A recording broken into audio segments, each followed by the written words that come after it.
She laughed at him in front of everyone. She pointed and called him a pauper. She did not know that the man she mocked owned the whole company where she worked. If you like true feeling stories that hold you until the last minute, please subscribe now and stay with me. Ada was 27. She worked in the accounts department of a mid-sized company in Lagos. The company had many departments and many workers. Ada came from a small town. She moved to the city to find work. She wore clean clothes, but they were simple. She was proud of what she had achieved. She liked to be seen as someone who could speak firmly and get respect. At work, she spoke fast and laughed louder than others. People listened because she was confident. The company had a big gate, security men, and a reception hall. Each day, Ada walked past the gate and nodded to the guards. The workers called her by her first name. She had one friend in Nkechi, who often ate lunch with her. One morning, the company had a problem. The CEO was to meet a visiting group of investors. The drivers were late.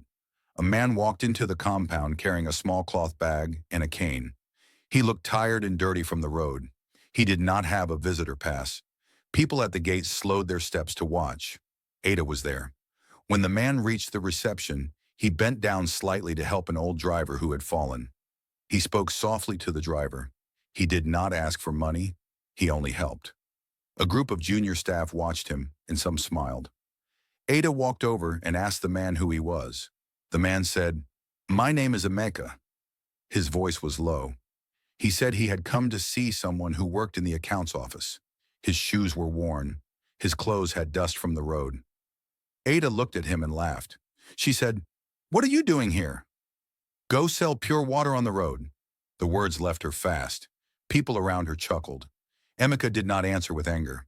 He bowed a little and moved inside. Ada felt good for a moment because people looked at her and agreed. Nkechi frowned but did not say much. Later that day, a manager warned Ada to be careful with what she said. But Ada thought the office was small and she could say what she liked. Emeka started to come to the office each week. He would stand at the back during meetings and listen quietly. He always sat on the last bench during the town hall. He did not speak much. People called him the old help or the visitor. Emeka kept a small paper bag. He carried a cane and walked slowly because one leg was weak. No one knew where he slept at night or who he knew in the city. He did small jobs at odd times. He cleaned files, brought tea, and once fixed a broken chair with simple tools. What people did not see was that Emeka moved in the world differently.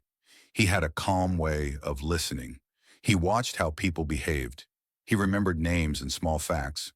When the photocopier broke, he fixed it in less than an hour. He always returned tools with a little note. People found that odd. They started to appreciate his help, but Ada kept mocking him when she saw him. A month later, the company faced a test. An important deal was at stake because the main printer stopped working and the investors were due the next day. The head of operations was away and the IT team could not find the right part. Panic set in. The managers argued. Ada sat and watched like many others. Emeka came quietly and asked where he could help. No one expected anything. Emeka opened a bag and took out small tools and a set of old worn keys. He asked to see the printer. People moved aside with surprise. For 2 hours he worked with care. He changed a small part, cleaned sensors, and adjusted cables. At 12 midnight, the printer hummed and printed the sample page. The room breathed. The managers thanked him, but not with the heat of true gratitude. Ada clapped briefly. The investors would come the next morning. That morning, the CEO walked in at the top of the building. He wore a simple suit and a calm face. He was not loud. He saw Emeka standing by the coffee machine. The CEO walked straight to him. He bowed and said, "Emeka, thank you for coming." Emeka stood still and looked at him. The CEO then surprised everyone. He said, "This is Mr. Chike, my father." He used a name people did not know. The CEO asked security to bring in a car. He called a small meeting. He told the managers that Mr. Chike had come to check the company and to meet the staff who kept it running. He spoke about work and honesty. He said, "Some people judge by clothes. Some people judge by smell. But the work must speak." People turned their eyes to Emeka. Ada felt a hot shame in her chest. She remembered laughing at him. She remembered telling him to sell pure water. Her mouth felt dry. After the meeting, the CEO called Ada near his office. He explained that Amika was his father who had decided to live a simple life and walk among the people who work in his company. He said that Amika wanted to know the company outside the boardroom. The CEO said he wanted staff who could be honest and kind. Ada wanted to speak, to explain, to say sorry, but the words were heavy. She felt small. The managers watched her. Some nodded slowly. The staff who had been silent now watched with different eyes. Even after the reveal, Ada did not become humble at once. She went home and cried alone. She felt betrayed by herself. She had used words to lift herself, and now those words caught her. The next week, the CEO made a small plan. He started a mentorship program with senior staff. He asked Emeka to take part. Emeka walked slowly through the departments, listening to people and giving small advice. He never used his name to demand anything. Ada was moved. She saw Emeka speak to the security men with respect. He listened to the cleaning women and remembered the small children's names. He taught how to keep files without waste. The staff who laughed before now came to him for help. Ada watched and learned. She felt the shape of regret change into a wish to make amends. Ada went to Emeka one afternoon and asked to speak softly. She said, "I was wrong. I mocked you. I said harsh things." Emeka looked at her with simple eyes. He said, "Words cut, but they can also heal. Do not let your pride make your day small." Ada felt shame again. She said sorry. She then asked if she could help in the mentorship program. Emeka agreed. He gave her a small task, to help with a file system for the accounts. She worked with him for many days. Ada found that Emeka did not carry anger. He used his time to teach. He told stories about how people forget what real work is. He said that money will come and go, but truth stays. Ada listened. She learned to treat workers kindly. She learned to speak less and listen more. Her hands, which had typed words for many reports, now papered files that would be used for years. After some months, Ada's new behavior was clear. She stopped calling anyone names. She helped new staff when they felt lost.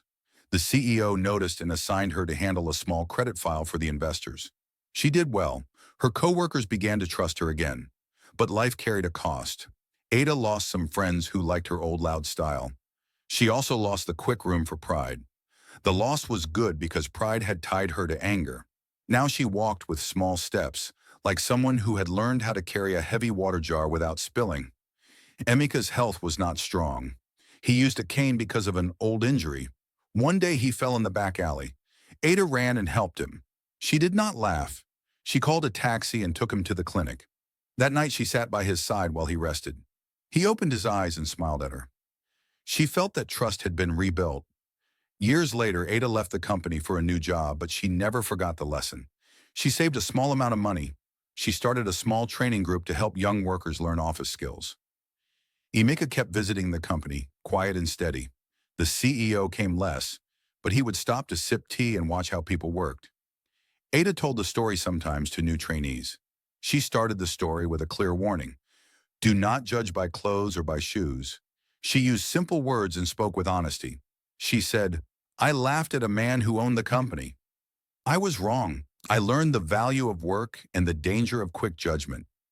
The ending is not fancy. Emeka died years after the first visit.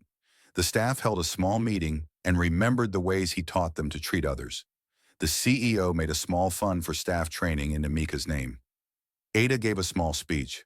She said, "He taught me patience and respect. He taught me that true power is quiet. People listened and wiped eyes. People hide many things. A man who looks poor may hold the truth of the world in his hands. A woman who laughs too fast may lose the chance to learn." The company moved on, but when newcomers came in, someone still told the story of the man with the cane who owned the company but walked like anyone else.